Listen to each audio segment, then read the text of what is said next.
Real quick, go check out Jayatal, the UK's most exciting electronic music duo. Their newest release, Connected, is available wherever you get music. It's energetic, melodic blast of electronica, ingeniously infused with acoustic instruments, and they support The David Pakman Show. Check them out using the link below. Welcome, everybody. Today we're going to be sort of resetting, taking an overview of the political climate in the United States as we're now just, what is it? It's about 9 weeks from the 2022 midterm elections. And one of the big stories, one of the big contexts in which we now have to think about these midterms and what are the next 2 years of American politics sort of going to be like, is the now extraordinarily notable spike in President Joe Biden's approval rating. Now, we have to also understand context, and the context is this extremely partisan status quo of the United States, where your range of approval probably is only between, 35 and 65 or something like that. And what I mean by that is when you divide up the electorate into people who just don't pay attention, and then those who will always approve of a Democratic president and disapprove of a Republican one. And then those who will always disapprove of a Democratic president and approve of a Republican one. And then you say, okay, who's actually willing to be swayed and to sometimes say they approve and sometimes say they don't, not based simply on the party of the president? You probably only have a functional approval range of somewhere between 35 and 65. And maybe it's a little wider than that. We used to say it's between 20 and 80. I don't know what it is. Right now, we are continuing to see Joe Biden's approval climb and climb and climb, now up to 42.4% in an average of approval polls. Now, this bottomed out in mid-May.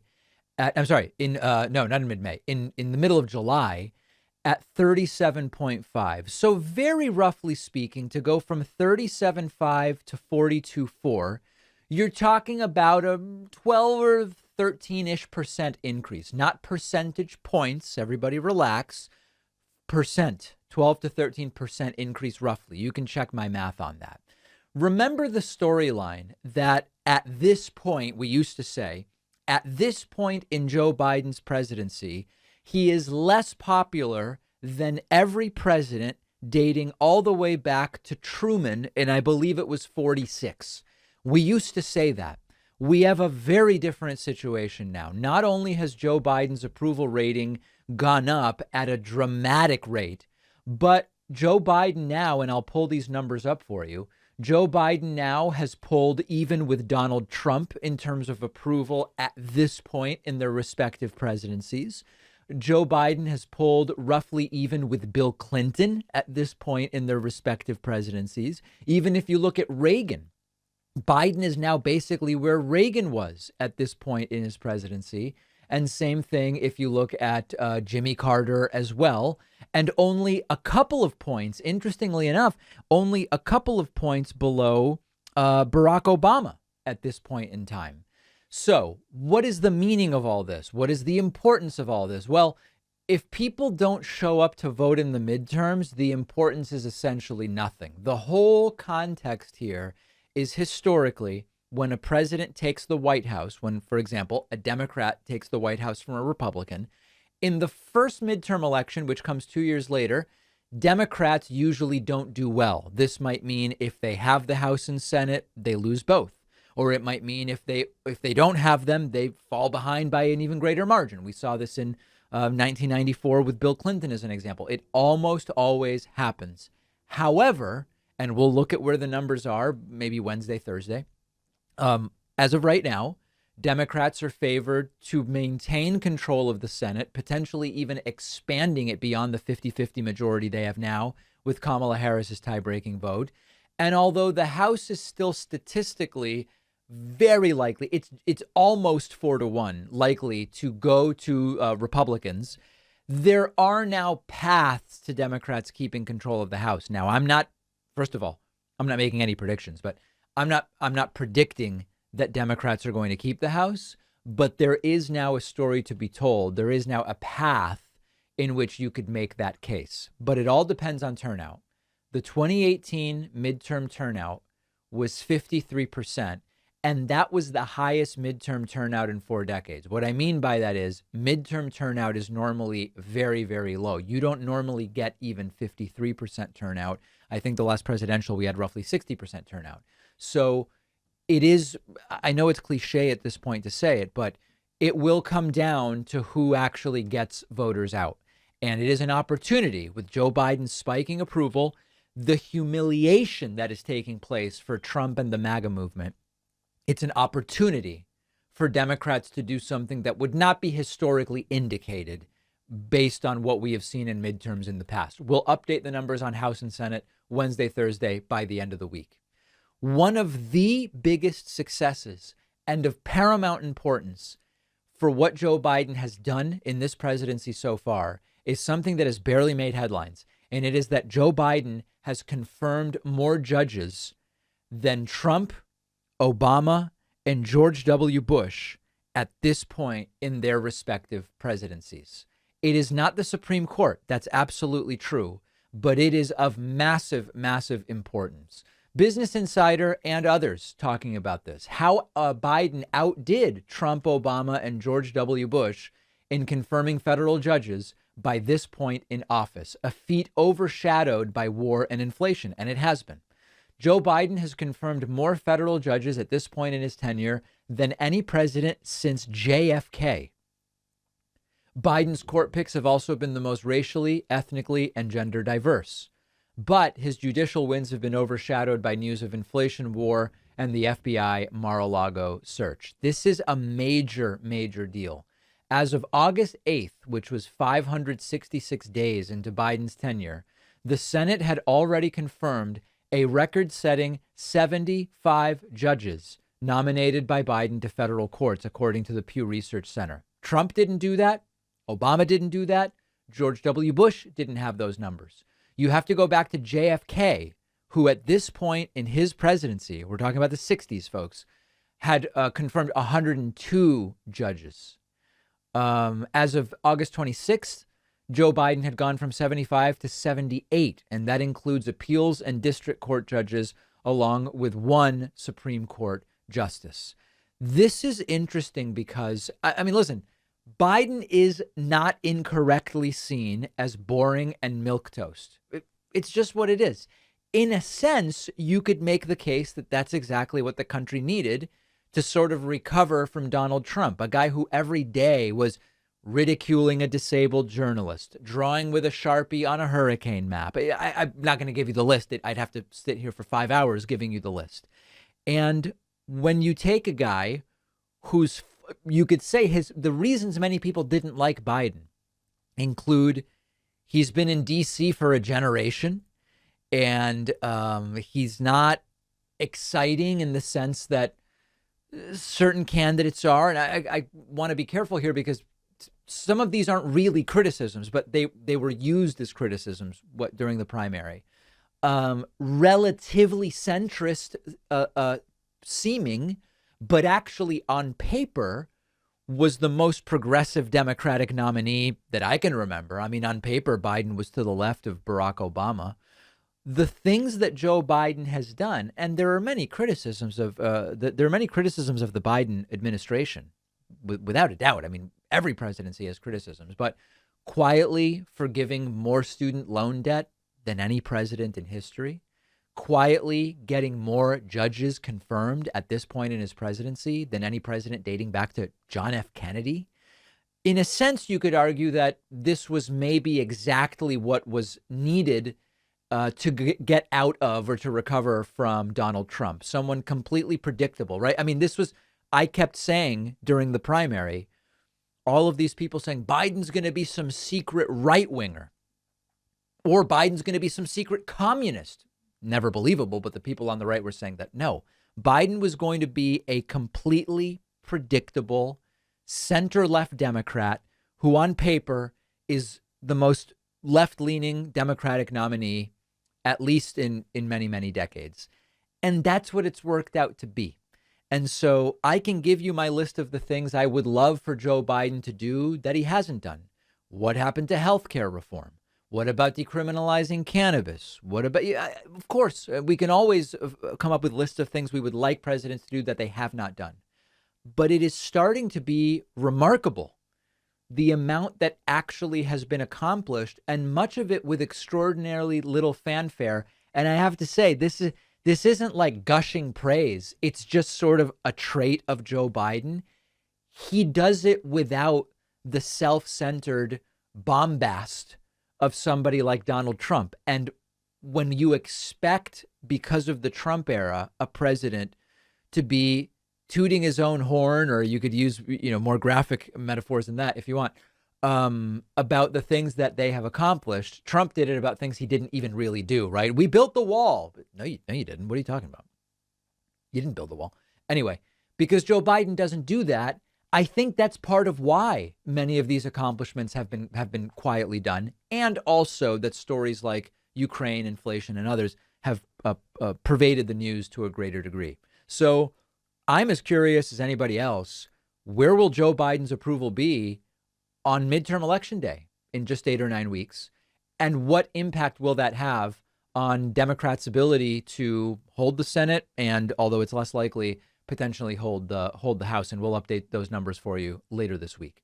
Remember that this Wednesday, August 31st, 6 p.m. Eastern, we're doing a member-only David Pakman Show Town Hall. This will be limited in terms of participation to our website members. Anybody can watch. It'll be streaming live on YouTube, Twitch, and Facebook at 6 p.m. Eastern. Only our website members will be invited to participate in this one. And you can add yourself to that exclusive group of people by signing up at joinpakman.com. One of our sponsors today is Giuliani. Giuliani is a stellar melodic dance music duo and one of the UK's most exciting electronic acts. Giuliani have made their name through legendary live shows that incorporate drums, guitar, electronics, taking them on tours across Europe. They've appeared on BBC. Their newest release, called Connected, will knock you off your feet, written and recorded entirely remotely during COVID. My favorite track from the album is the one you're hearing right now, called It's Coming Round Again.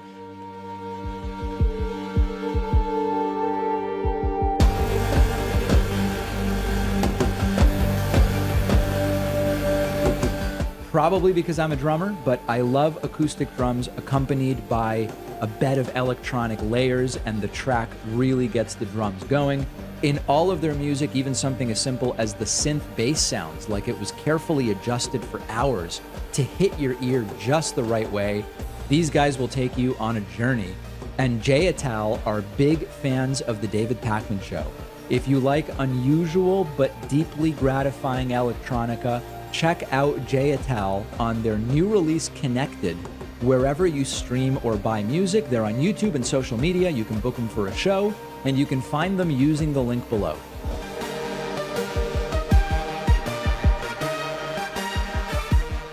Lawyers are increasingly predicting that failed former President Donald Trump is inevitably going to be indicted, and we're going to look at one of those op-eds momentarily. Now, there are many people asking, if Trump is indicted, is he going to be arrested and perp-walked and booked at a federal prison the way that many so-called normal people are?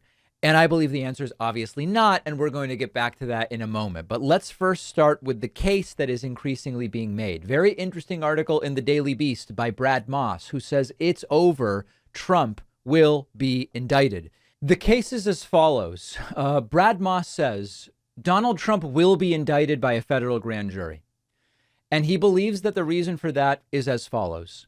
Number one, Trump was in unauthorized possession of national defense information, namely properly marked classified documents.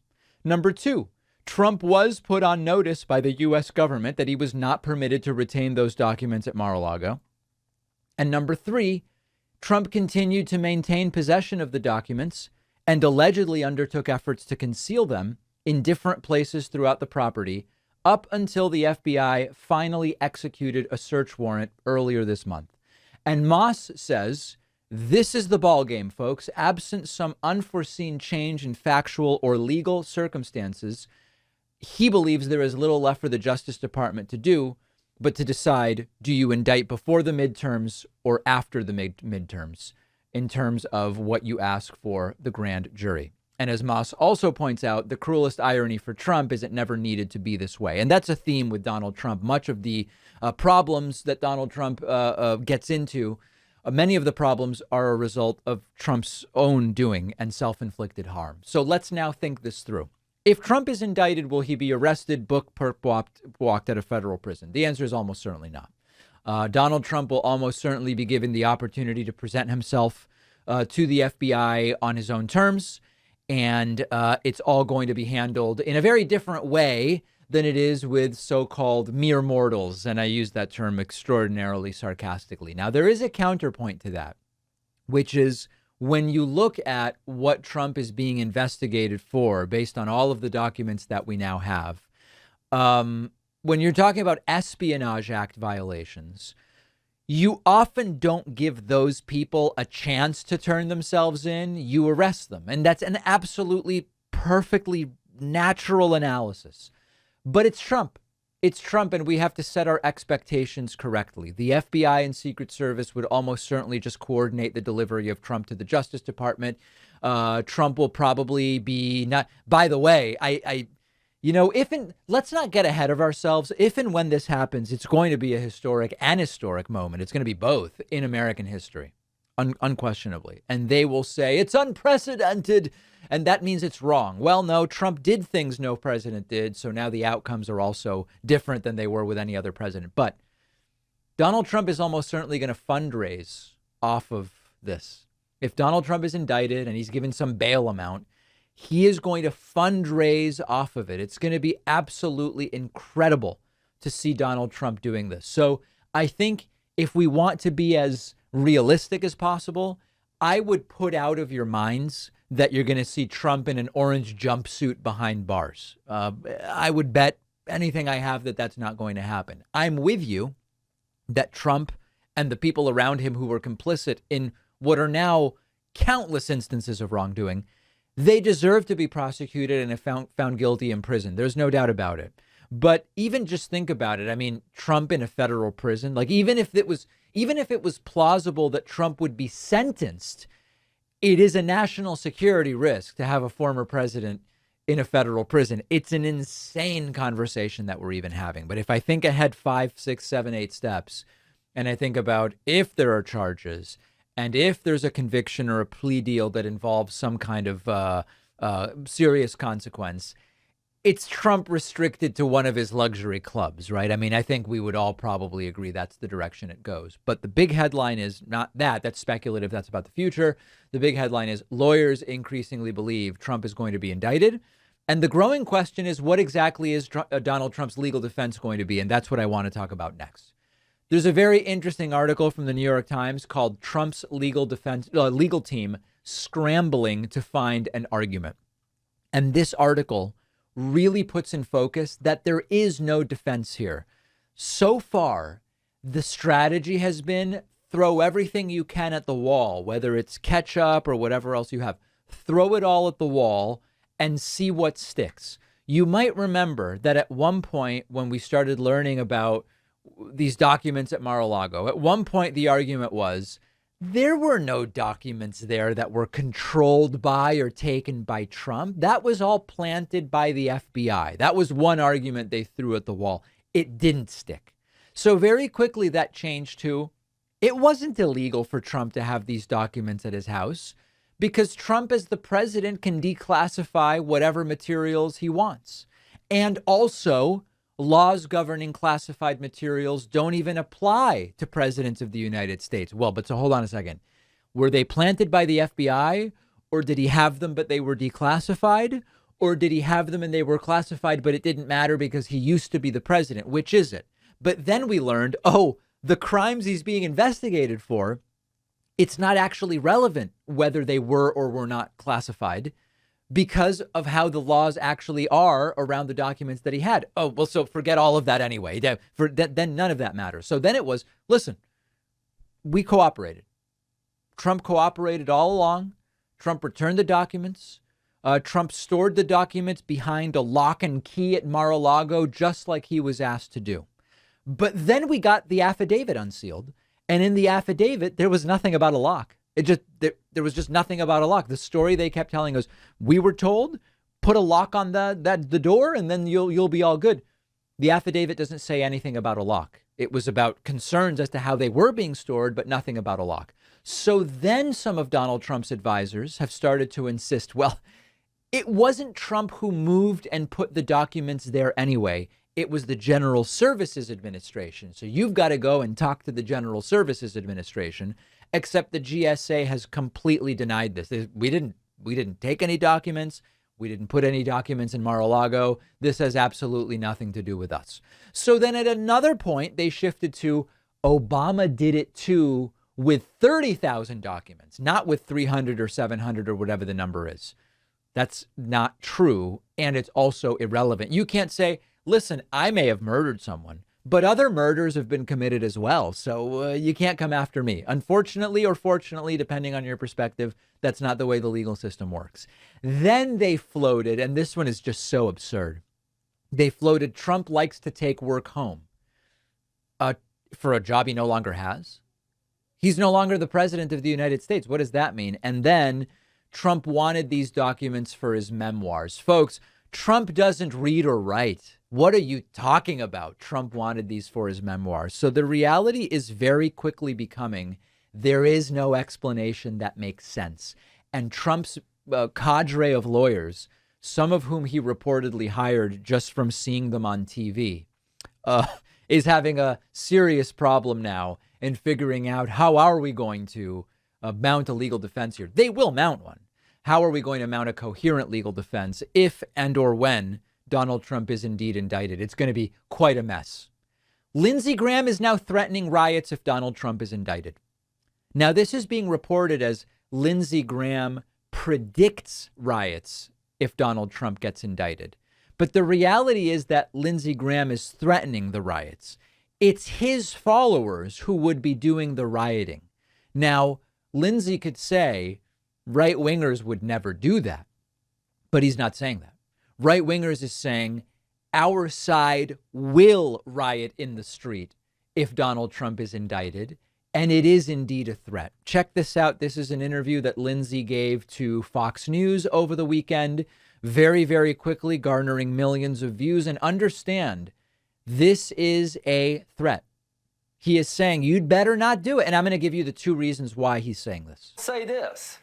If there's a prosecution of Donald Trump for mishandling classified information after the Clinton debacle, which you presided over and did a hell of a good job, there'll be riots in the streets. Right. There will be riots in the streets. Now, first and foremost, I thought right-wingers never rioted. Remember, it was BLM that does the rioting. It was Antifa that does the rioting. It might have even been people pretending to be Trumpists, but really left-wingers on January 6th who were dressed up as Trumpists and had Trump stuff on their social media dating back years, but it was all a ruse. They were really left-wingers because right-wingers would never, ever, ever riot. And now Lindsey is saying there will be riots if Trump is indicted. This is what they do.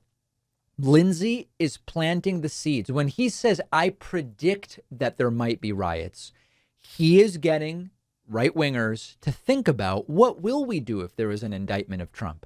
Now, when we learned about the search warrant being served at Mar-a-Lago, Trumpists started showing up in large groups at Mar-a-Lago and elsewhere, and it didn't get violent, fortunately. But it was very clear that they are willing to get out there in the real world. Well, now you've got Lindsey saying, I predict that there will be riots. Really, Lindsey, who will be doing it?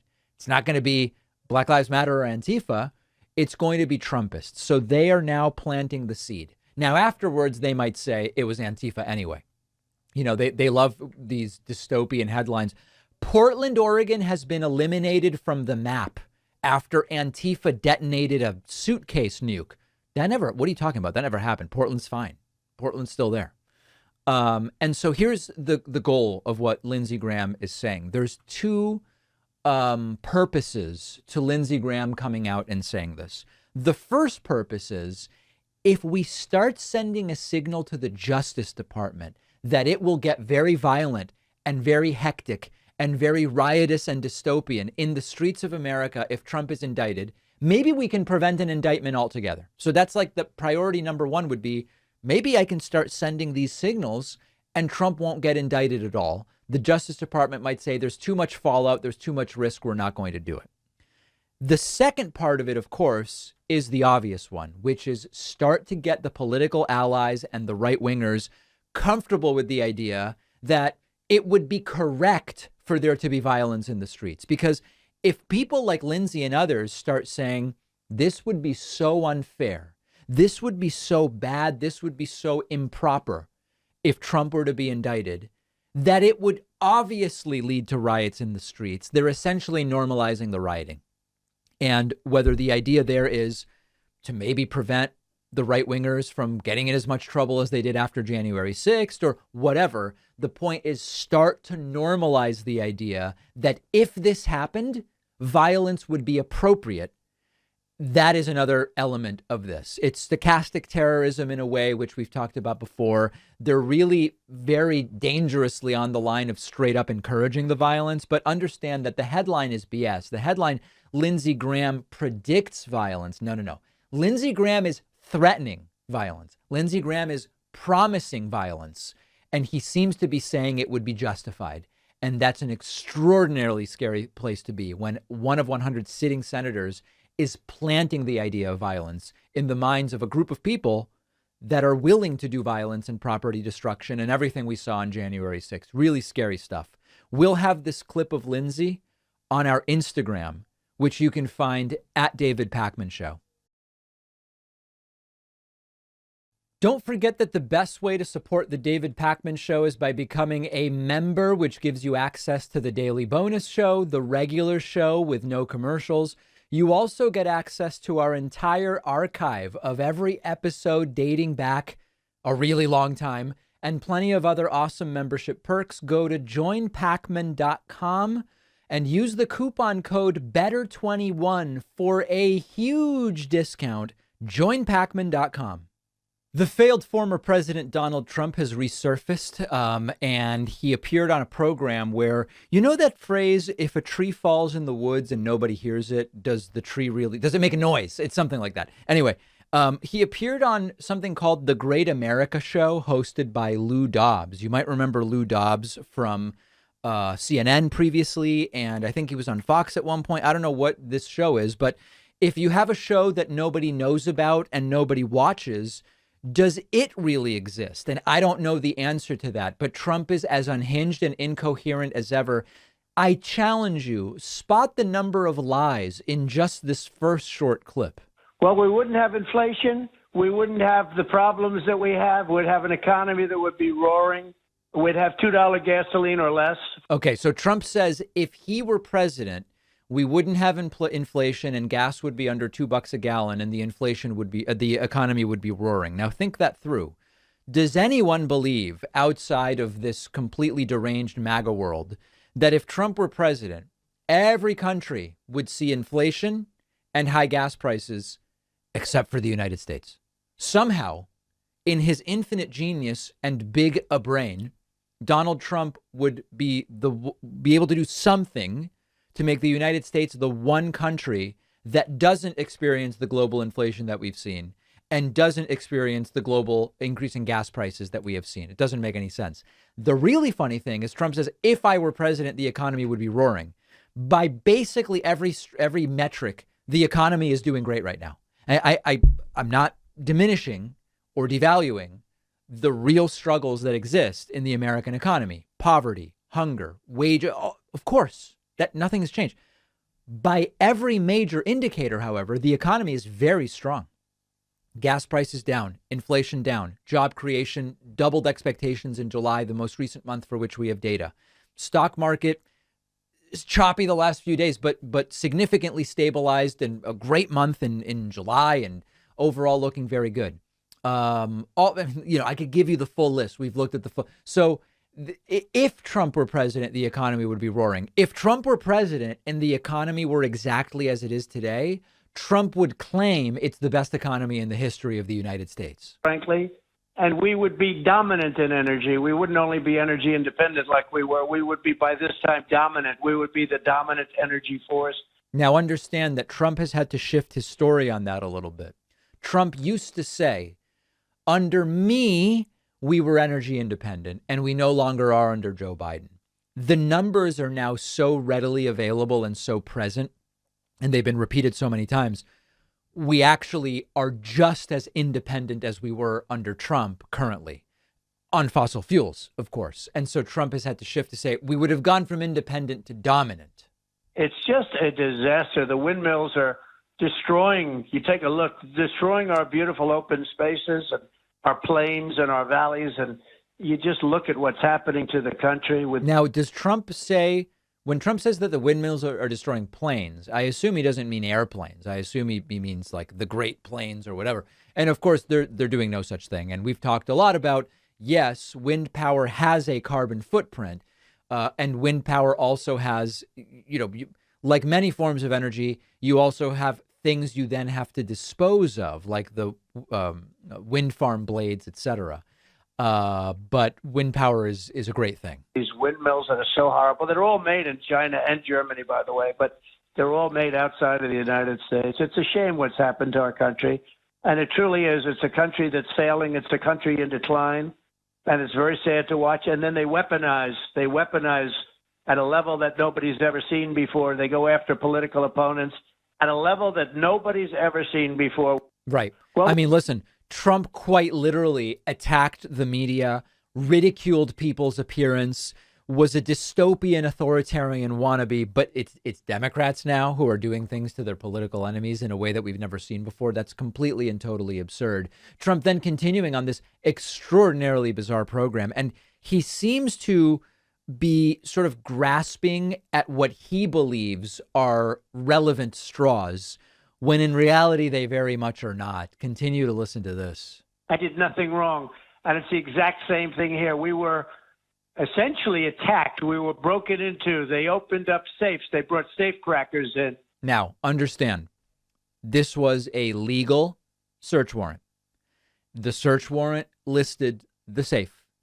They're allowed to look in the places delineated in the search warrant. This is another narrative that only will work on people who either aren't paying attention or are a little bit dim. This was an illegal thing that took place. This was essentially a burglary of Mar-a-Lago. There was a search warrant. There was an affidavit. The FBI director signed off on this. The attorney general signed off on this. A judge signed off on it. They gave Trump every opportunity to prevent this. It was completely and perfectly legal, but they want to convince people it was some kind of strong arm burglary. They brought many, many FBI agents in, well, yeah, all right before the midterms. And all when I have the best poll numbers I've ever had. This is a political attack on our country. Now, I don't know what poll numbers he's talking about, but I've not been able to find evidence of what he's saying. And it's a disgrace. And the people understand it. The people understand it. And they could have come in and they could have talked to us and they could have taken whatever they needed. And they did. Understand that this is another part of the story. One part of the story is this was essentially a burglary. These were thugs who came in and cracked my safe. It was a home invasion. The other part of it, of course, is they could have just asked me for what they wanted. And now we have the paper trail on that as well. They did ask numerous times. And in fact, Trump lawyers, we still don't know whether the Trump lawyers believed it when they said it or not. But Trump lawyers said, we've turned everything over. We've turned it all over, when indeed they had not. Trump was given every opportunity to prevent this. But instead they raided it. They took my passports. They took things that they should have never taken with that are privileged. And it's a disgrace to our country. It really is. It's just, and it just never ends. It's the same people, the same leaks, the same, they leak to the same places, the same people doing the leaking. It's a disgrace. It's a disgrace. Our country's a wreck. Yep. So essentially nothing true there. And continuing to pull this, I'm a victim. I'm a victim. I'm a victim. I'm a victim. Now, that is not going to work in court.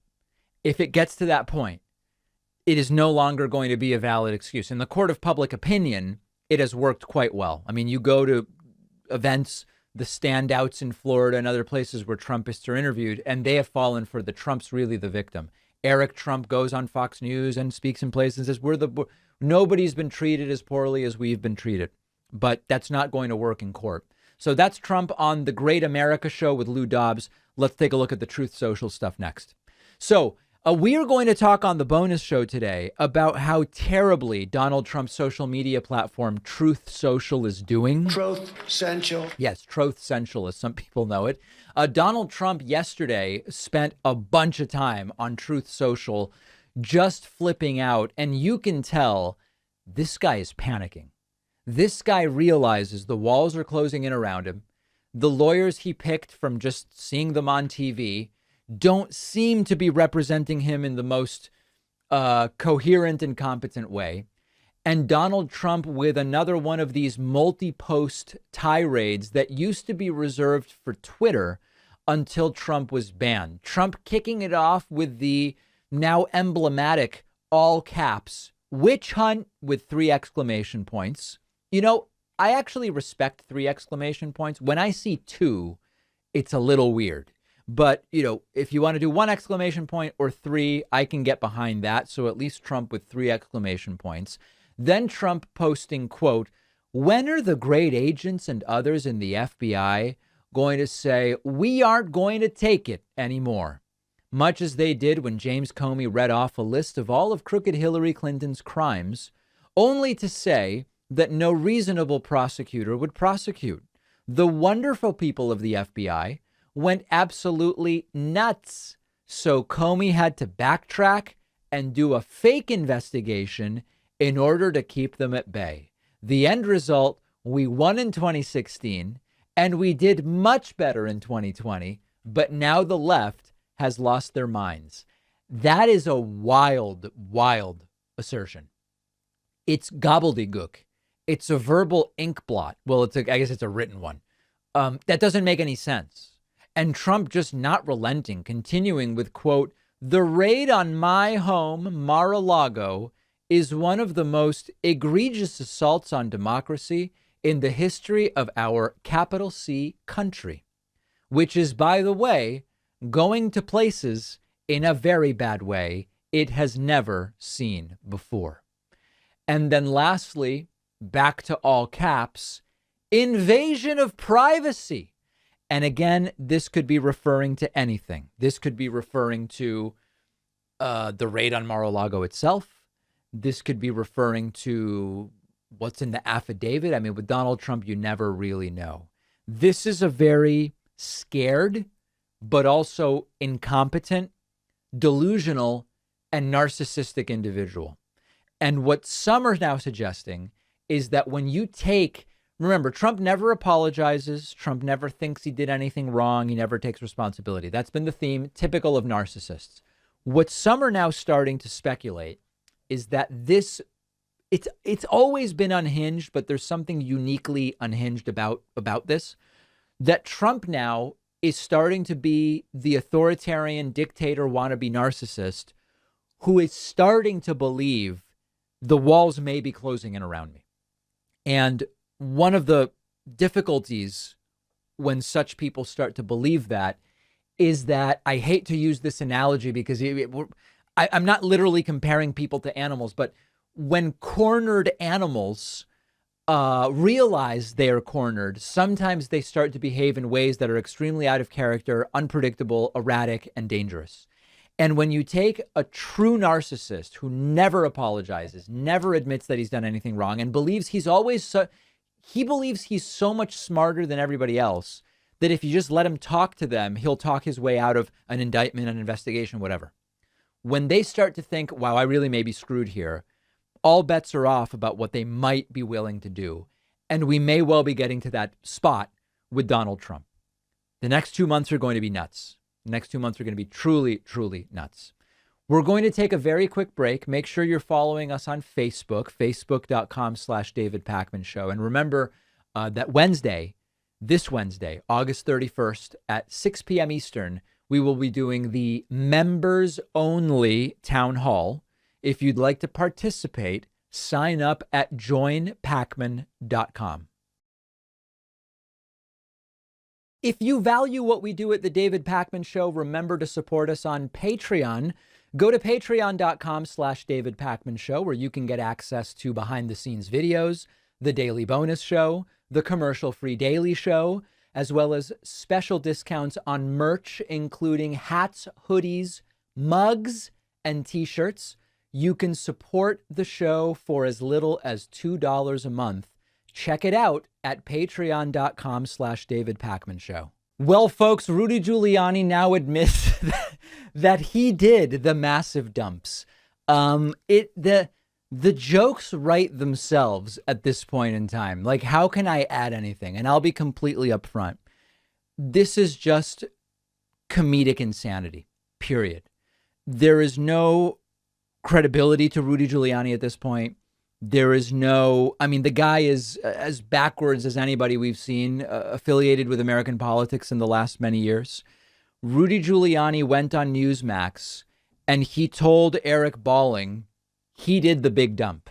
And for those of you who have been following this entire massive dumps storyline for the last couple of years, this will be particularly odd. Check this out. So here they're saying things like there's going to be a big dump, and there was a big dump. I put out the big dump to the New York Post. Oh, guys, I can't do it any longer. I just can't do it. If you if they wanted to joke about the whole dumps thing, and at SNL's writing room, someone came up with this fake Giuliani saying this, they would be looked at like, what are you, 10 years old? What are you talking about? A dump? What do you mean? It doesn't make any sense. Nobody would believe that now Rudy's also going to go out and talk about a big dump.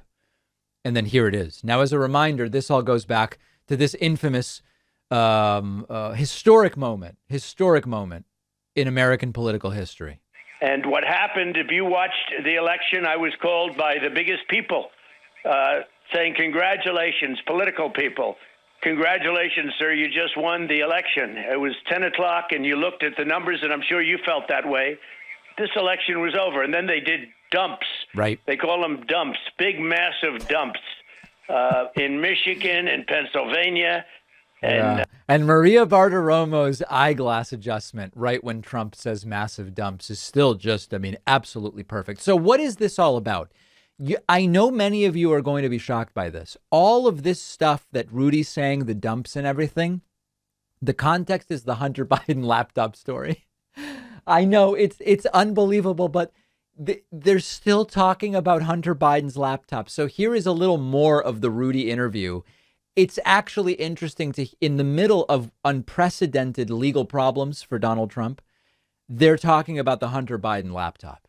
Mr. Mayor, since when does the FBI tell a private company like Facebook what to publish and what not to publish? I mean, any when question? do they tell a private company about national security information? That's a good point. Wow. I mean, when did they do that?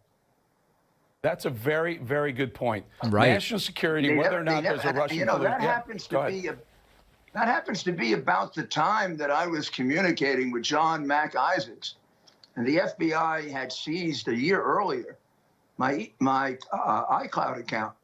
So here they're saying things like there's going to be a big dump, and there was a big dump. Yeah. I put out the big dump to the New York Post. Right. But that was the 3-week period in which I was communicating with Bob Costello and John Mac Isaacs. We were going back and forth. Imagine trying to follow this. And we were doing our own due diligence to make sure that what he had was legitimate. Yeah. And then there was a big dump, and he censored it.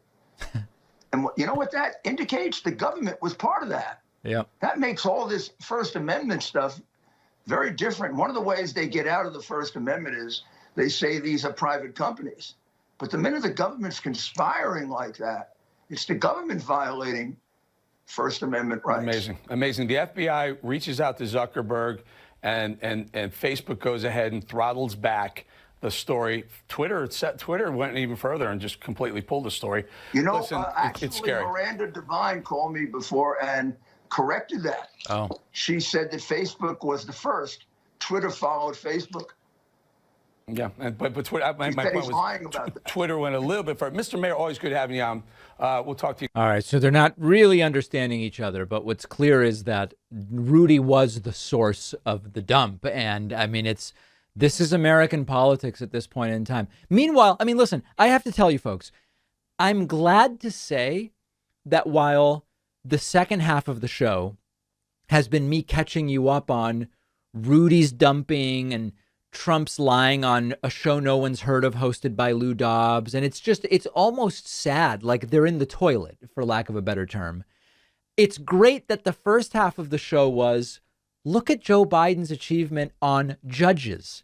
Look at how the approval rating of Biden is reacting to material, substantive, significant accomplishments, including student loan debt relief, and the jobs report, the Inflation Reduction Act, the PACT Act, and on and on and on. It's nice that we have some sanity again, and that we have an approval rating, at least within some range, responding to the actions of the president. And it's because, I mean, they're in the toilet on the right, guys. They're in the toilet on the right. And if you think Rudy's massive dumps are disgusting, look at what I'm going to talk to you about next. Donald Trump Jr., who is just desperate for his father to like him, just desperate for his father to like him. He posted what are essentially dick pics of his dad. Look at this image we're putting up on the screen for you. And no, it's not X-rated. Sort of, I guess, like making fun of the redactions in the affidavit that was released related to the raid on Mar-a-Lago. Junior put out on Instagram an image of an obese Trump on the golf course with a redaction over what would be very large genitals, suggesting that you would need such a redaction if Trump's pants were off. I mean, listen to what these people are doing to the country. They're laughing at us around the world. In his desperation for his dad to like him, Don Jr. did a fake dick pic meme suggesting his dad is extraordinarily well endowed, with the tagline, "Redact this."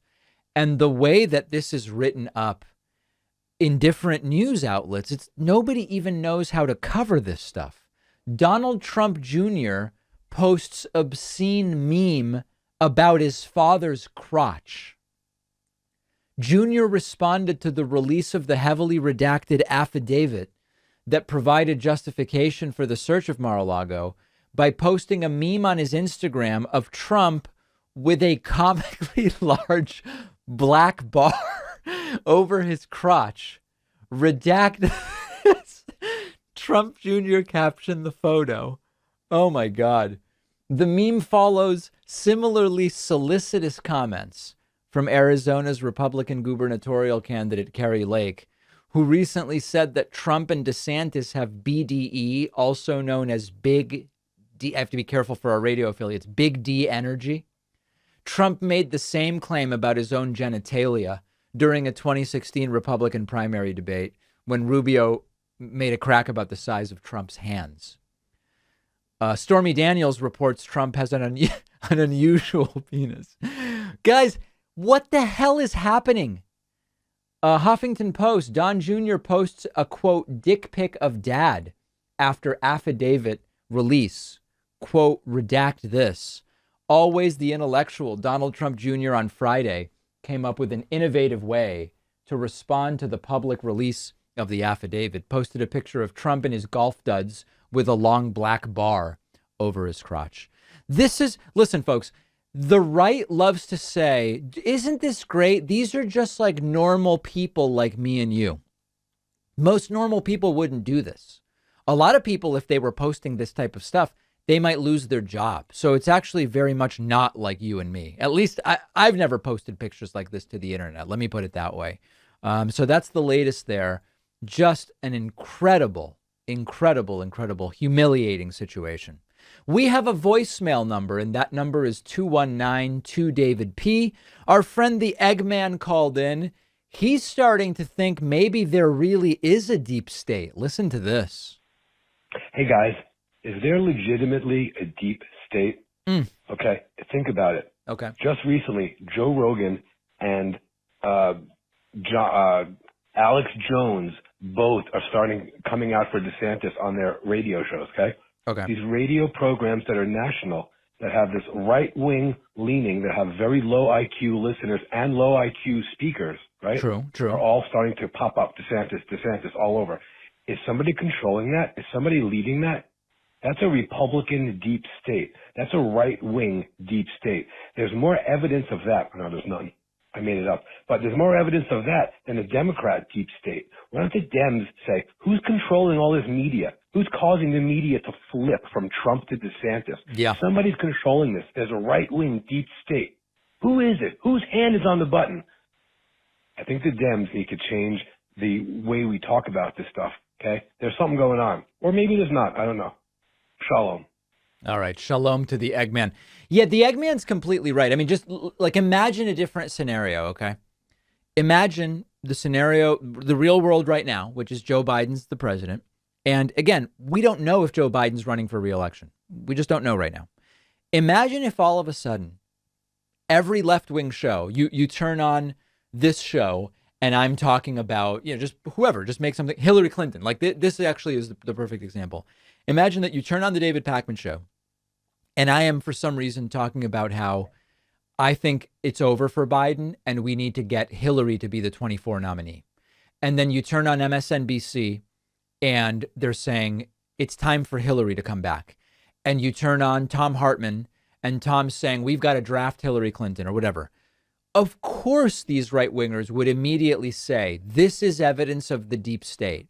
Somehow, even though Biden's president, you are seeing a coordinated and calculated effort to rehabilitate and resuscitate Hillary Clinton's political career to make her the 2024 nominee. It's the Bilderbergs, it's the Trilateral Commission, it's the Illuminati, it's the, whatever you want to say.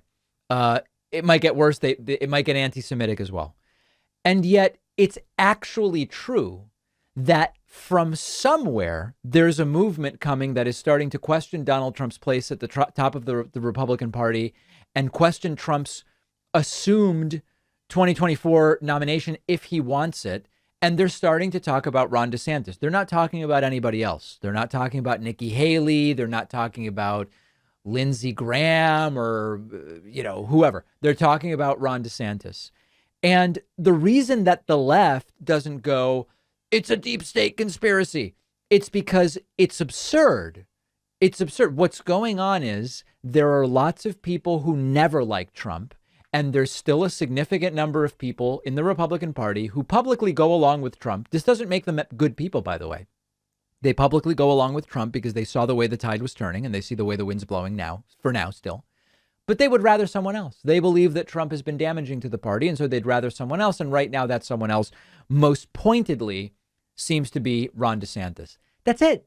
We don't go to deep state because there's no evidence of that. And of course, it would be the same thing if all of a sudden the left started uniting around someone else, even though Biden's the president, but the right would immediately say it's a conspiracy, it's a deep state, you're taking your direction from Soros or whoever else it's going to be. Very, very good point by the Eggman. We have a fantastic bonus show for you today. We now have polling. Do Americans support canceling student debt? A majority do. Now, that doesn't mean that that's the reason to do it.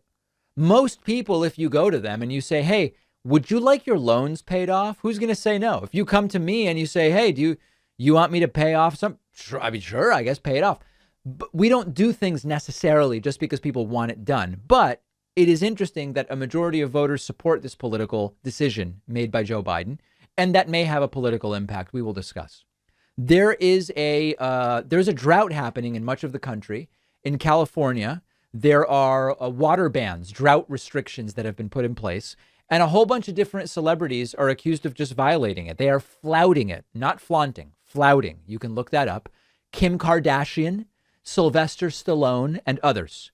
We are going to talk about the legal realities of such water bans on the bonus show.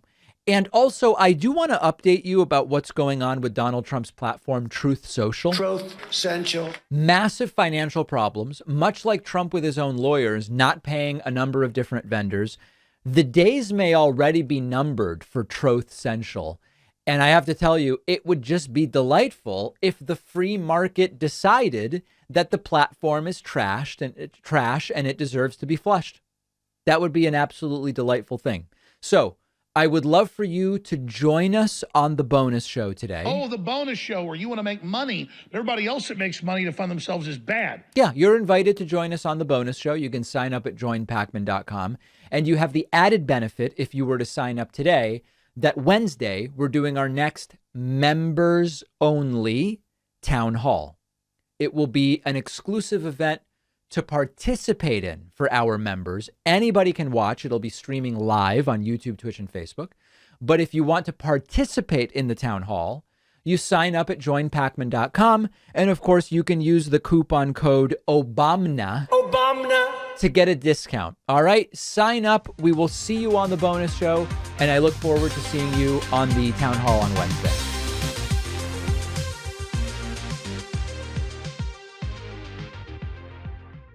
Thanks a lot for watching today's show. I just want to take a second to tell you about today's sponsors. Real quick, go check out Giuliani, the UK's most exciting electronic music duo. Their newest release, Connected, is available wherever you get music. It's energetic, melodic blast of electronica, ingeniously infused with acoustic instruments, and they support The David Pakman Show. Check them out using the link below.